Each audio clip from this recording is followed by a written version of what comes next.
Hey guys, welcome back! Better Than a Let's Play episode 37 of Season 2. I'm Enigmius and today we are just all over the place. The Nothing Factory is just too little nothing. We need more nothing in this Nothing Factory. Everything serves too much of a purpose. Today we're just all over the damn place because we're trying to get everything set up so that we can focus on nothing. That's what we're doing. We've got our reactor here. It still sits empty because we need so many resources just to get it up and running the way I want, that it became one of those situations. I was like, okay, well, we're gonna do this, but to do that I need to do this, and then I need that, and then this, and then that, and then before to get this for this, so that that does this. You know what I mean? One of the things that I wanted to do is get the Smeltery up and running with a little bit more of an automated flair to it.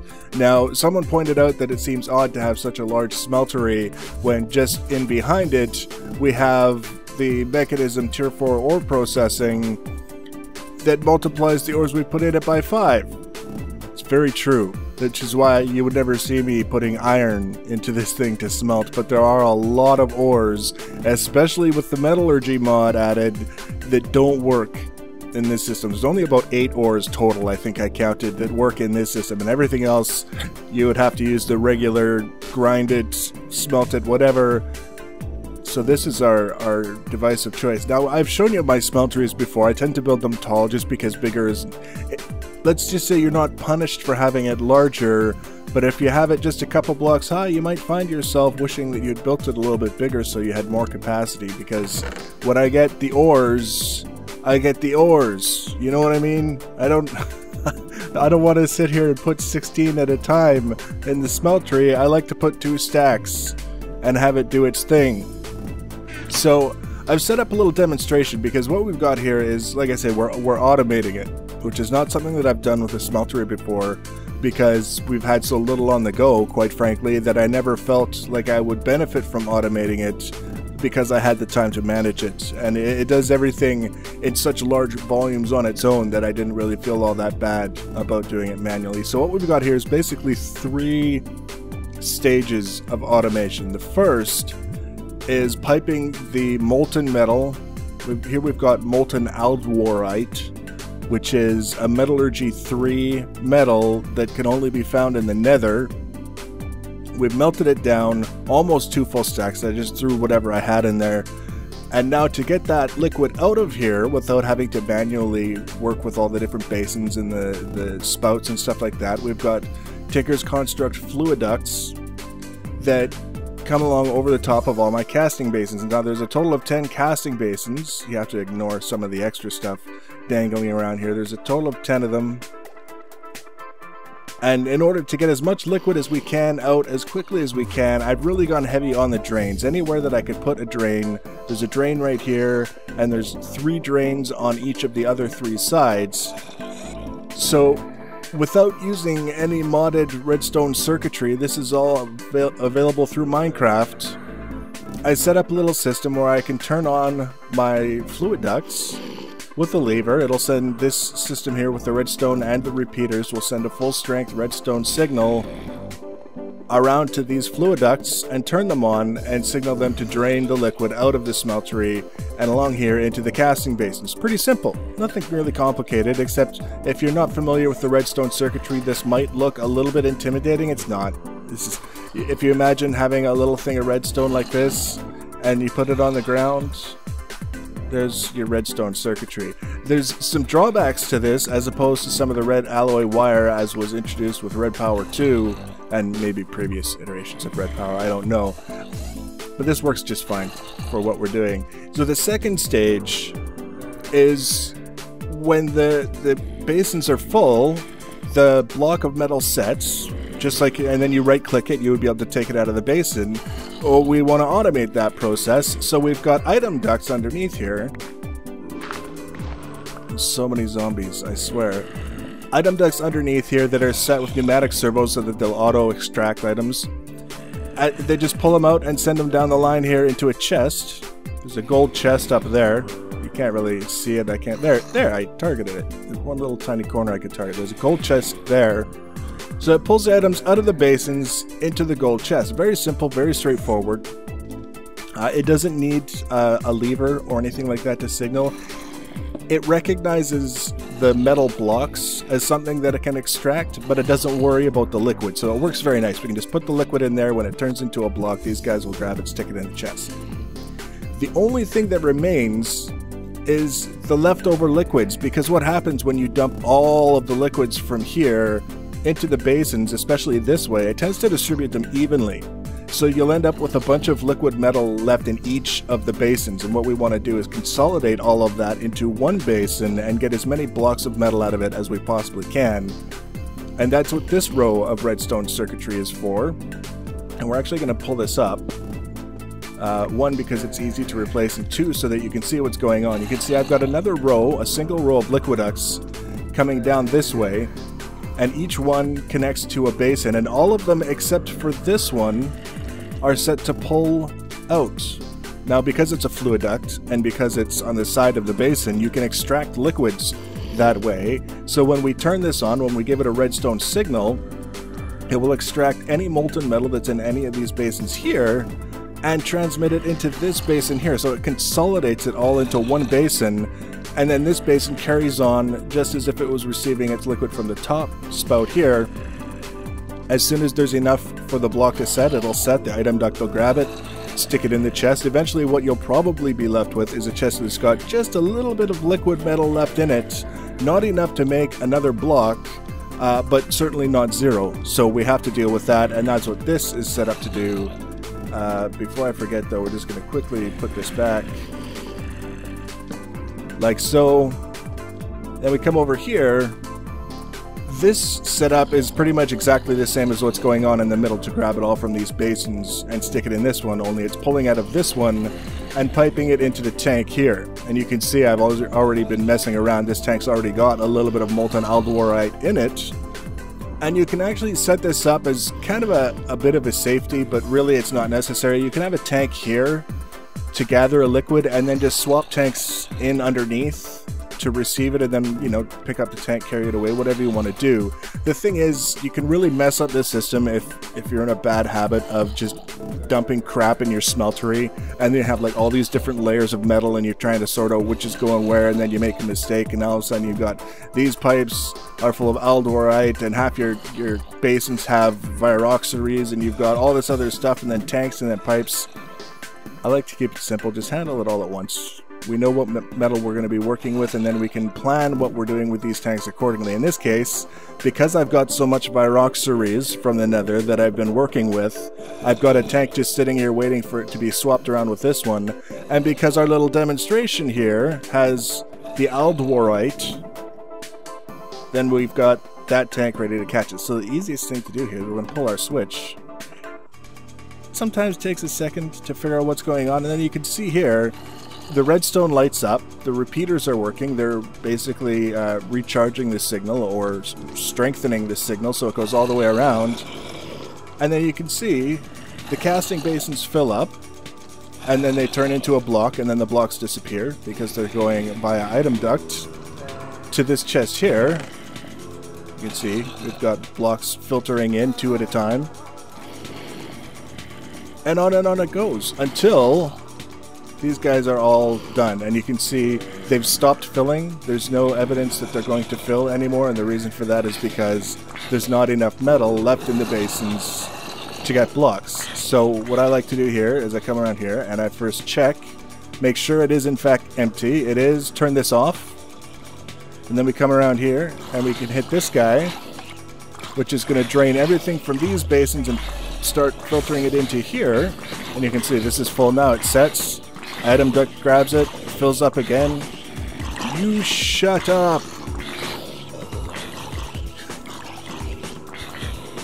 There we go. We see it's working. I mean, there's nothing complicated here. It's just a matter of planning what's going where, when, and why. And we've got that pretty much taken care of. And you can see, again, it's not enough metal is in there for it to make a block. So what we've got is a little bit of liquid metal sitting in the bottom of the basin. In case we wanted to change what metal we're working with next, obviously we wouldn't necessarily want that. We can turn that off. We come around here. turn on this guy, you'll always be surprised by how little the amount actually is. Like, we went from something like 500 millibuckets to 720. It seemed like a lot more looking at the basin, but now you can see the basin is empty. So don't be surprised if it's just tiny little amounts being filtered back into your tanks. But that's it. That's the whole system. Now you can do 10 blocks at a time instead of one. And instead of grabbing things out of basins and you know, hitting spouts and all those other things, you're flipping levers and you're multiplying your productivity greatly, which is kind of cool, especially with all of the nether ores that we've been getting. Now, my main goal that I'm working on right now, again, it was one of those things, it started with getting this thing up and running, and along the way I realized I could do a much better job of managing my liquid storage. If I continue going as I'm going with the amount of resources this system alone is drawing, we're going to be killing our world before we get nothing underway at all. We're just going to have a few somethings and then the world's going to lag out. So I want to get rid of all these big tanks and replace them with an ME storage system from Applied Energistics. So I'm thinking there's probably a way that we can still display the liquids individually in a much smaller capacity, while having the storage capacity we need to just have all of the liquids you could ever possibly imagine in the most vast quantities that the idea of ever running out won't even cross your mind. So that's the goal, but the first thing we have to do is set up our ME network. Now, if you've never used Applied Energistics, one of the first things I can tell you is that if you're planning on doing this wicked, awesome, massive, compact, super mega storage system with like 3 blocks, get ready to mine some quartz, because there's Certus quartz that Applied Energistics adds. That's found in the overworld, and then there's the nether quartz, and you need both. So I've spent a fair time in the nether, but one of the things I just wanted to point out before I forget, do you remember soul shards? Do you remember on the moon when we had our little exploding cow factory? We had a version of soul shards that involved you destroy a mob spawner and you get a little purple essence, and then you combine those to make a sword, and then you whack mobs with a sword with the purple essence and it becomes whatever. On and on and on. Well, this mod pack comes with Soul Shards Reborn, which is sort of a reincarnation of the original Soul Shards theme.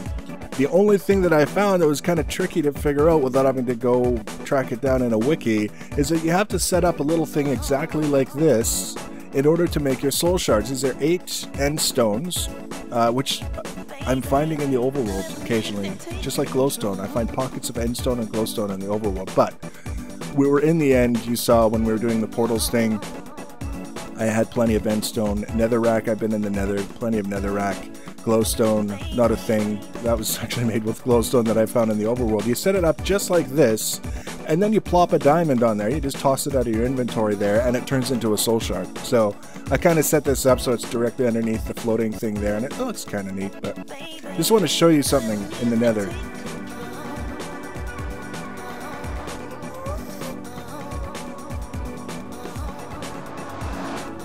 So this is my original nether portal.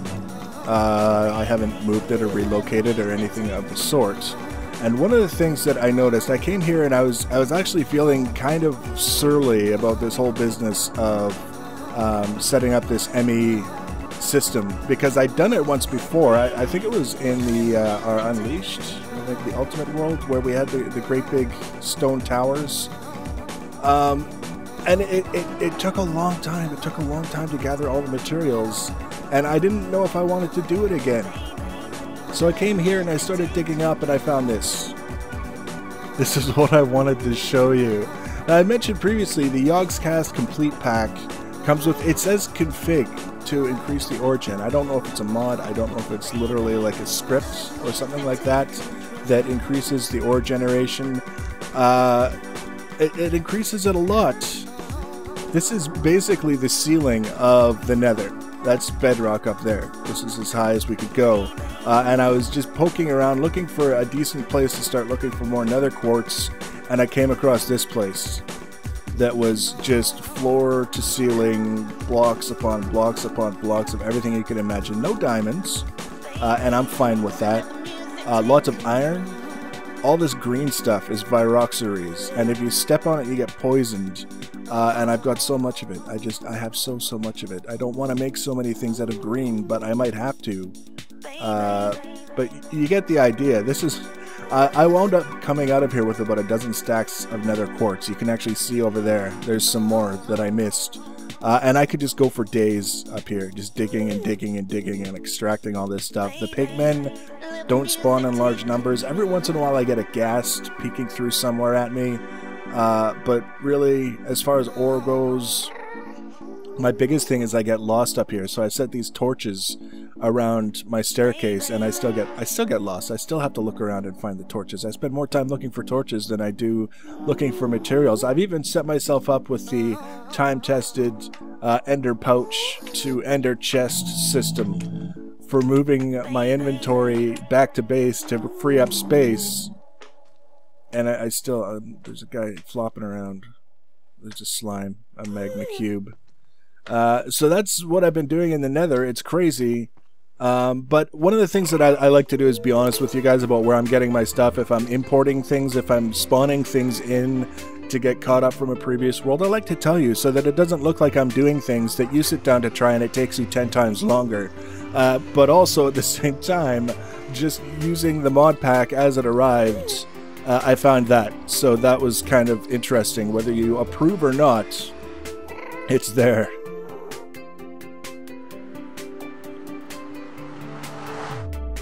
So that's basically what I've been doing. I wish I had more to show you guys, but again, it's been all farming quartz and farming quartz. Look at our garden. Our garden is just vast and colorful and wonderful. Some of our ender lilies are actually almost ready to be harvested. These are basically free ender pearls. And like I said, next time I'll plant them on ender stone so they grow faster. I've started working up through the tiers in the magical crops. I've got a coal crop here. I think I just upgraded. Actually, I could start growing like redstone and one other kind of crop. And then I've got vegetables for days and mandrakes. All those orange flowers are mandrakes, which the scythe is actually very, very good for harvesting because it doubles as an AoE weapon. Maybe some other day I'll show you guys that. So that begs the question, if all of my time has been focused on trying to get up and running with an ME system, what exactly have I got to show for it? And I think we gotta go over here. This is what's left of my nether quartz after I was making all of this stuff. I've got a little bit of Certus quartz left. You can see all this stuff in the inventory, different components that I've made. The next episode, this is what we're going to be focusing on. We're going to be focusing on the different components that we need to make the different things that will get us up and running with this system. Now we're going to start off with fluid storage so I can get rid of those jumbo tanks, but eventually it's going to cover all of our storage. Be very, very handy, or at least I like to think so. But definitely not something that you're going to set up in an hour and a half and say, okay, she's done, because of the quartz mining. And you're going to go through a lot of materials. Part of my problem is I went for the largest storage things possible for liquid, and I made 2 of them. That's where all of my quartz went. But we're going to go over this more detail, in more useful detail for you in the next episode. If you want to be notified when I add that episode, always subscribe to my channel. You can also follow me on social media to get notifications. Information and links for that are in the information section below the video. Please do leave your comments and feedback because I do read them all, and most of them are helpful. As always, thanks for watching, guys, and take care.